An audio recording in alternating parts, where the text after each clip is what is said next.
नमस्कार।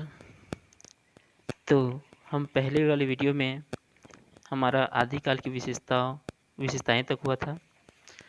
अब हम इस वीडियो में दूसरा हमारा काल है भक्ति काल। भक्ति काल या पूर्व मध्यकाल। पूर्व मध्यकाल इसका समय है संवत 1375 से 1700 तक। भक्ति काल का समय है संवत 1375 से 1700 तक। तो हिंदी साहित्य के इतिहास में हिंदी साहित्य के इतिहास में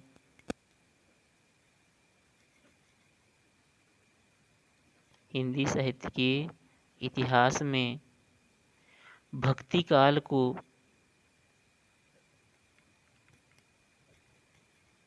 स्वर्ण काल कहा जाता था या स्वर्ण काल कहा जाता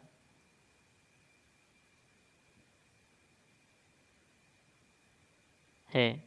ठीक है, हिंदी साहित्य के इतिहास में भक्ति काल को स्वर्ण काल के नाम से जाना जाता है। तो भक्ति काल का विभाजन इस प्रकार हुआ था। भक्ति काल का विभाजन देखिए, भक्ति काल को दो भागों में विभाजित किया गया है। कितने भागों में? दो भागों में। कौन कौन से? पहला है हमारा निर्गुण काव्य धारा। निर्गुण काव्य धारा। और दूसरा है सगुण काव्य धारा। सगुण काव्य धारा। उसके बाद निर्गुण काव्य धारा को फिर से दो भागों में बांटा गया है। पहला है ज्ञान मार्गी शाखा। ज्ञान मार्गी। और दूसरा है प्रेम मार्गी। उसी प्रकार सगुण काव्य धारा को फिर से दो भागों में बांटा गया है। रामाश्रयी।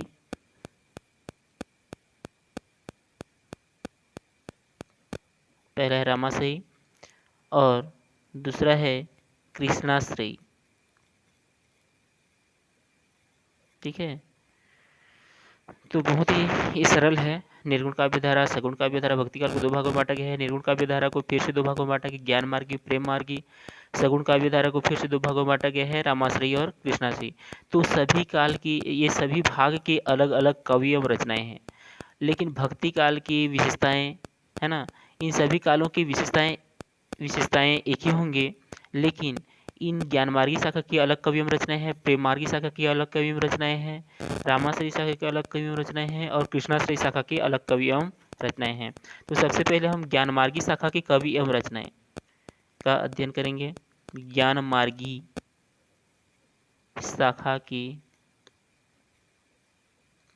कवि एवं रचनाएं। कवि एवं रचनाएं।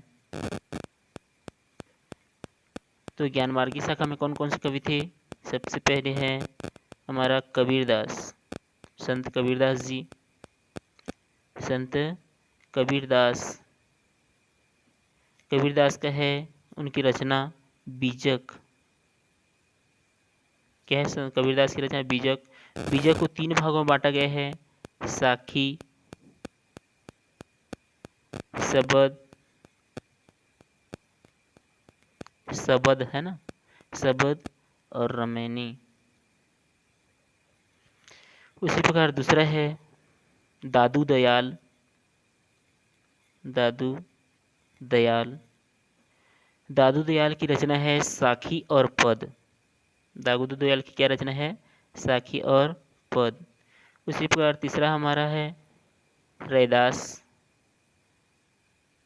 रैदास। रैदास की रचना है केवल पद। ठीक है, तो ज्ञान मार्गी शाखा कवि एवं रचनाएं हुए। उसी प्रकार हम प्रेम मार्गी शाखा की कवि एवं रचनाएं। दूसरा है हमारा, ये पहला हुआ, ये दूसरा प्रेम मार्गी शाखा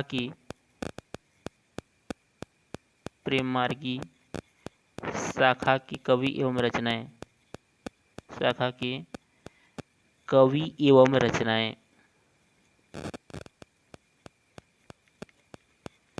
तो प्रेम मार्ग की शाखा प्रेम, है ना, प्रेम ये म से, और दो कवि ऐसे कवि हैं जो म से उनके प्रारंभिक अक्षर म से स्टार्ट होंगे। तो सबसे पहला है मलिक मोहम्मद जायसी। मलिक याद रखने के लिए है, दो कवि ऐसे हैं जो म से स्टार्टिंग होंगे, प्रेम और मलिक। मलिक मोहम्मद जायसी। इसका है रचना पद्मावत, अखरावट, आखिरी कलाम, आखिरी कलाम, कहरनामा। क्योंकि 3-4 रचनाएं याद रखना जरूरी है ना।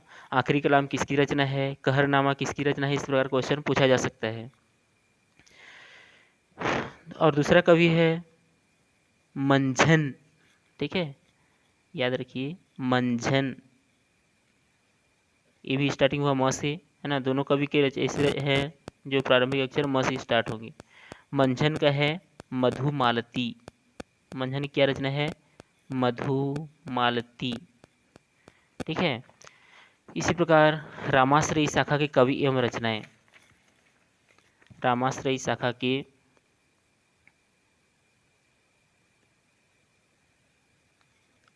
रामाश्रयी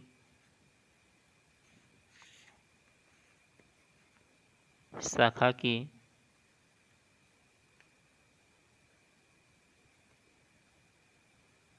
कवि एवं रचनाएं। कवि एवं रचनाएं, ठीक है। तो रामाश्रयी शाखा की कवि एवं रचनाएं हैं। रामाश्रयी शाखा के कवि एवं रचनाओं में से आपको बहुत ही सरल ट्रिक है इसका, गोरा नाभ। गोरा नाभ। गो से है गोस्वामी तुलसीदास। गोस्वामी तुलसीदास। और रा से है रामचरितमानस। रामचरितमानस।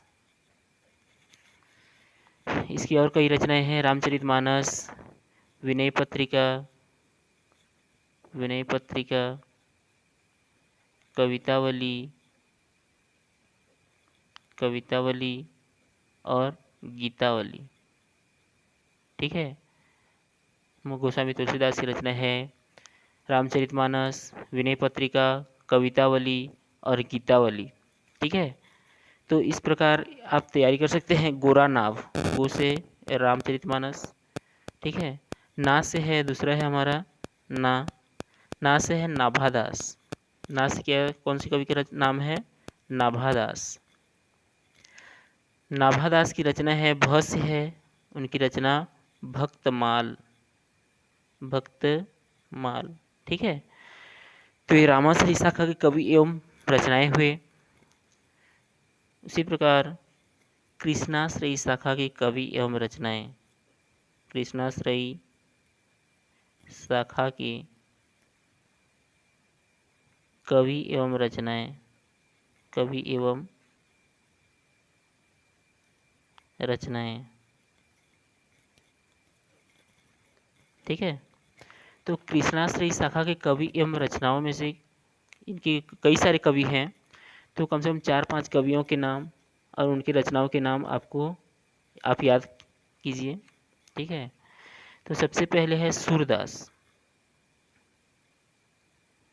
सबसे पहले है कवि का नाम सूरदास। सूरदास का है सूरसागर, सुरसारावली, सुरसारावली, साहित्य लहरी, साहित्य लहरी, दूसरा है मीराबाई, कृष्णाश्री शाखा की मीराबाई जानते होंगे, है ना। मीराबाई, मीराबाई की रचना है मीरा पदावली, मीरा पदावली। तीसरा है रहीम, रहीम की रचना है रहीम सतसई, रहीम सतसई। उसी प्रकार चौथा है रसखान, रसखान, रसखान की रचना है प्रेम वाटिका,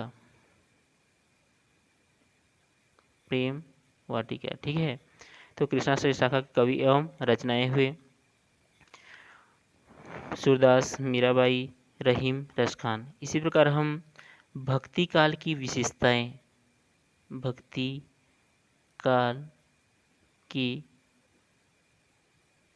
विशेषताएं, भक्ति काल की विशेषताओं को बहुत ही सरल ट्रिक से समझाया जा सकता है, बहुत ही आसान तरीके से उसकी तैयारी कर सकते हैं।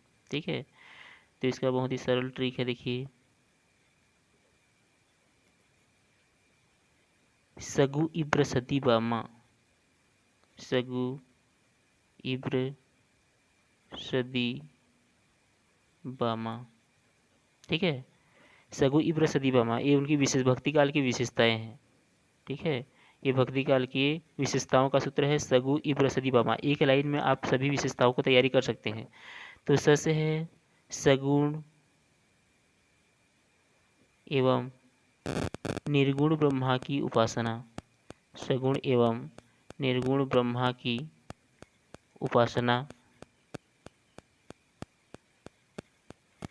दूसरा है गु से गुरु की महिमा का वर्णन, गुरु की महिमा का वर्णन। तीसरा है ई से ईश्वर की महिमा का वर्णन, ईश्वर की महिमा का वर्णन। चौथा है ब्रज एवं अवधी भाषा का प्रयोग, ब्रज एवं अवधी भाषा का प्रयोग। पांचवा है समर्पण की भावना, समर्पण की भावना। छठवां है दीनता की अभिव्यक्ति, दीनता की अभिव्यक्ति,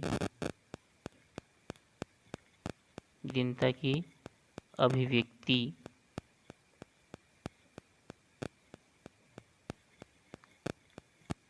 बा से है बाह्य आडंबर का विरोध,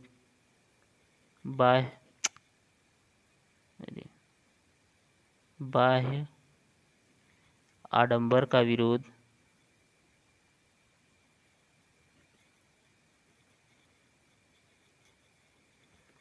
और मानवतावादी दृष्टिकोण, मानवतावादी